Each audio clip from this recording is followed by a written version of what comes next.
Today, we're diving into a tough topic, the October 7th attack on Israel. Yeah, a really complex event. It is. We're going to try to unpack it all for you using a couple of sources. Okay. So we've got excerpts from that Wikipedia entry on the attack. Right. And then also a Hebrew language article Interesting. from Hidebrut. Yeah. And it's by Lieutenant Colonel Nizim Hazan. Okay. He argues we were a society that normalized terror, how we got to October 7th. Yeah, I mean, I think that's what's so interesting, right? Yeah. The Wikipedia article really focuses on like all the details of the planning of the attack and how massive it was. The scale of it, yeah. But Hazan is adding this whole other layer of like maybe Israeli society had gotten a little too comfortable with the threat of terrorism being there. Right, complacent. Yeah. Complacent, yeah. And, it's interesting because even the Wikipedia article quotes Hamas leader Yahya Sinwar Okay. back in 2021, Right. talking about liberation of Palestine from the sea to the river. It's like they were very open about what they wanted to do. They were pretty open about it, yeah. And then in that same article, it talks about how, leading up to the attack, Israeli intelligence assessments were that Hamas was deterred and afraid of Israel. A dangerous miscalculation. Yeah, a huge miscalculation. Seems like, even the date itself, Mhm. October 7th, 2023, being the 50th anniversary of the Yom Kippur War. Oh, wow. That should have been a warning sign.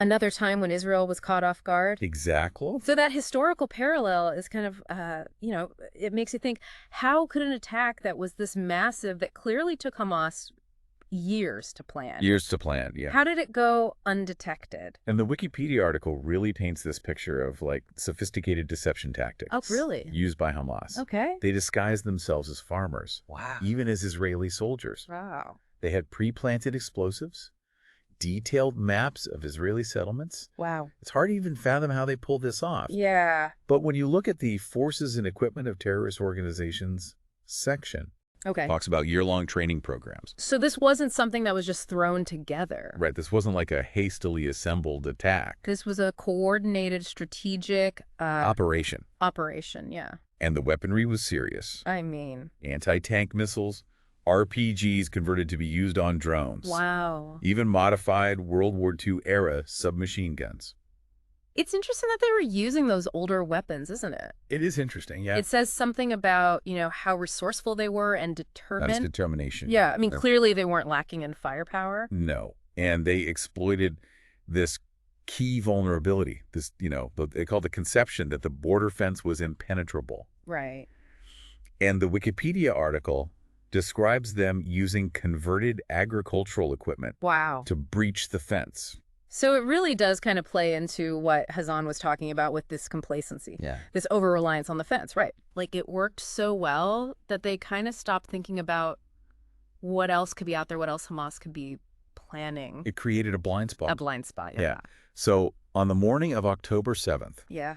Hamas launches this multi-pronged assault. Right. Thousands of rockets, terrorists breaching the fence. Yeah.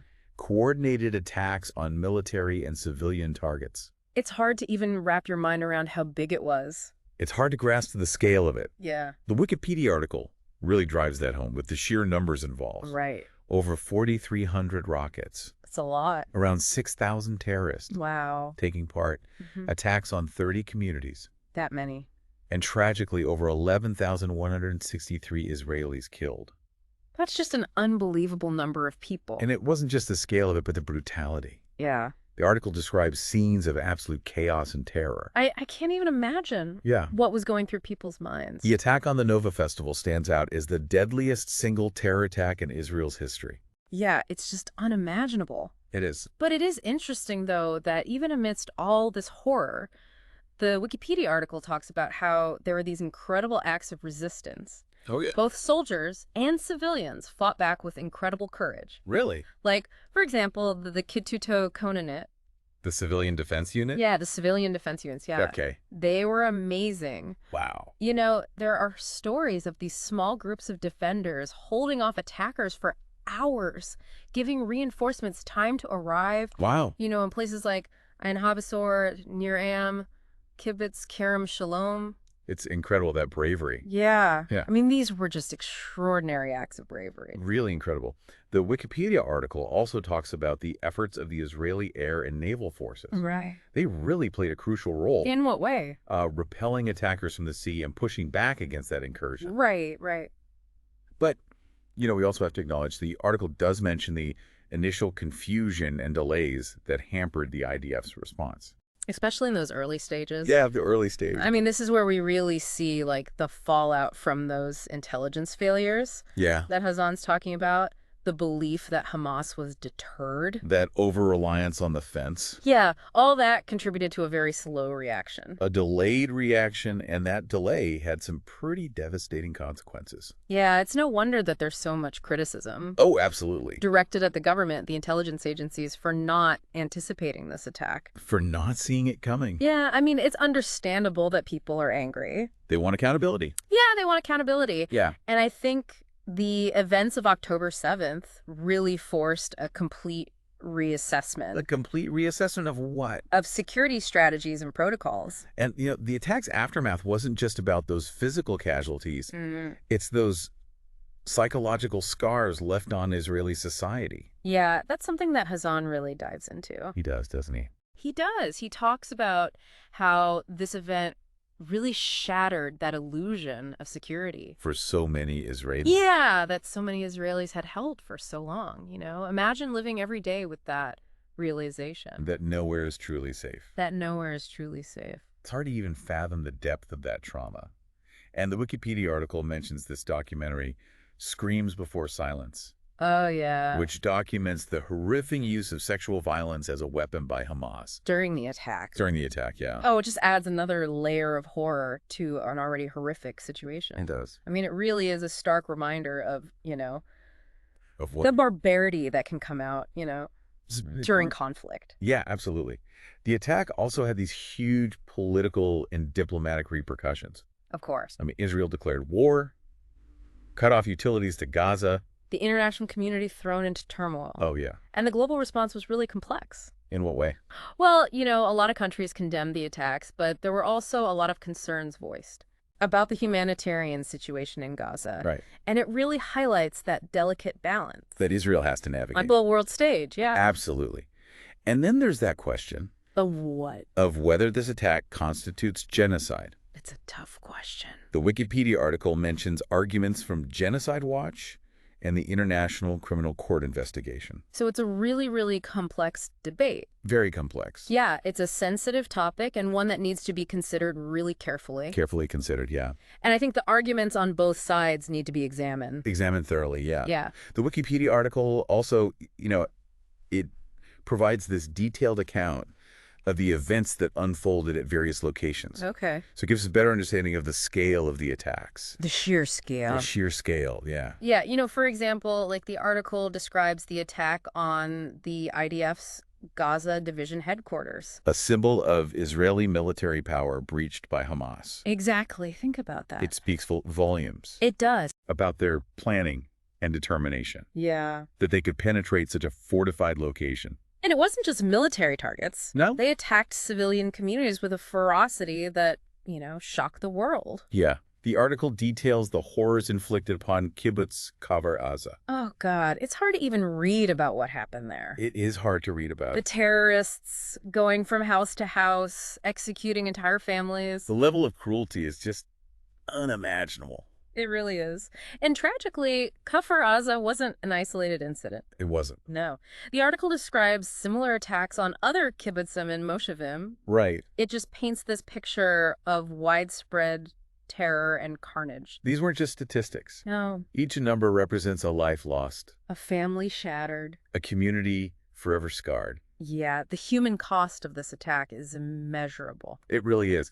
And the article also highlights the strategic use of human shields by Hamas. Which is a tactic that has been condemned as a war crime. Widely condemned. It shows a blatant disregard for human life. Both Palestinian and Israeli. Both. And it put the IDF in this incredibly difficult position. An impossible situation almost. Yeah. And then there's over 250 people taken hostage by Hamas. Soldiers, civilians. Even infants Taken into Gaza. taken into Gaza. And the Wikipedia article mentions their fate remains largely unknown, Yeah, imagine the anguish and uncertainty. that their families are feeling, Yeah. waiting for any news of their loved Oh, ones. heartbreaking. It really is. And, Hazan really emphasizes that this attack, it went beyond just physical harm. He argues that it really impacted the psyche of the entire Israeli population. Yeah, he's right. This event forced people to confront a new level of vulnerability. And that has some pretty profound implications for the future of the country. It really does. I mean, how does a nation rebuild its sense of security After such a traumatic event. after such a traumatic event? It's a question that continues to be debated, It does. and one that has no easy answers. And, alongside the grief and the trauma, There's also that burning desire. accountability. The Wikipedia article mentions calls for investigations. Into the intelligence failures. That made this attack possible. Yeah, people want answers. They want to know how something of this magnitude could have been missed. And they want to know who's responsible. Exactly. Yeah, and that search for answers has led to a lot of scrutiny Scrutiny of what? of the government, the security establishment. Hazan discusses that political fallout, the calls for resignations, and a complete overhaul of the intelligence apparatus. There's a real sense of disillusionment with the leadership in his article. There is, isn't there? Like, people are questioning whether those in power are really capable of protecting them. Whether they're up to the task. Yeah, and this crisis of confidence has the potential to really reshape the entire political landscape. It does. It really does. Yeah. And then there's the debate surrounding Israel's response to the attack. Yeah. The Wikipedia article discusses the government's decision to cut off utilities to Gaza, to launch airstrikes. And the international condemnation that those actions receive. A condemnation. Yeah, I mean, it highlights that very difficult balance. That Israel has to find. Yeah. Defending its citizens, deterring future attacks. Right. Yeah. But also trying to avoid excessive force and minimize civilian casualties. That's a complex ethical dilemma. No easy solutions. Yeah.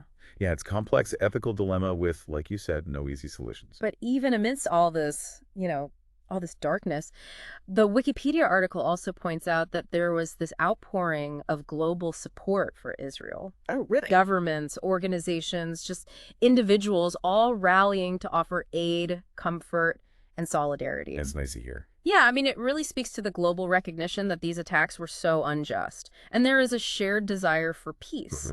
And then, within Israel itself, there was this incredible surge of unity and determination.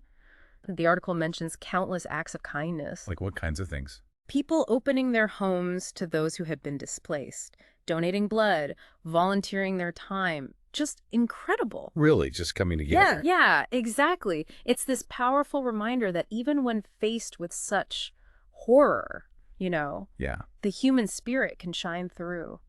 it can. And Hazan really, in his article, he focuses on how this event should be this catalyst for internal reflection within Israeli society. He does. He argues that the complacency that he sees as leading up to the attacks, it needs to be replaced with vigilance and a renewed commitment to security. That's a really good point. And he believes that this trauma, as difficult as it is, could force the nation to confront its vulnerabilities and ultimately emerge stronger. So it's about learning from this tragedy, using it as this opportunity for growth. Exactly. But the article also acknowledges that there's this ongoing debate, Yeah. about how to prevent such attacks from happening again. Right. Examines the effectiveness of the border fence, the role of intelligence gathering, Right. the need for this truly comprehensive security strategy. Yeah, these are really crucial questions. And as the article points out, Yeah. there are no easy answers. Finding that balance between security and those humanitarian considerations. Right. It's a constant challenge. A constant challenge, yeah. It all leads to the biggest question of all, right? What does October 7th mean for the future of the Israeli-Palestinian conflict? That's the million-dollar question. It is. It's a question that continues to be debated. It does, yeah. And the Wikipedia article does bring up the possibility of renewed peace talks, but it also doesn't shy away from the reality. The reality of what? The deep mistrust and animosity that exists between the two sides. I mean, it's a conflict. It's got this long and painful history. It does. And while our deep dive today has, shed some light on the events of October 7th, Yeah, and their immediate aftermath, it's just one chapter in a much larger story. it is. A story that demands empathy. Understanding. Yeah, and a willingness to engage with all its complexities. Absolutely. And as we wrap up, you know, I think it's crucial for anyone listening to remember that the search for peace, it requires more than just knowledge. It does. It requires compassion Open-mindedness. and a commitment to finding solutions that address the needs of everyone involved. Yeah, well said. I think if there's one takeaway from this deep dive, it's that the events of October 7th, they serve as this stark reminder of the human cost of conflict. You do. And they stand as a call to action for all of us to work towards a future where these kinds of tragedies are never repeated. Really well said. Yeah. That's all the time we have for today's deep dive. Yeah, thanks for having me. I really enjoyed this conversation. Absolutely. It was a pleasure having you.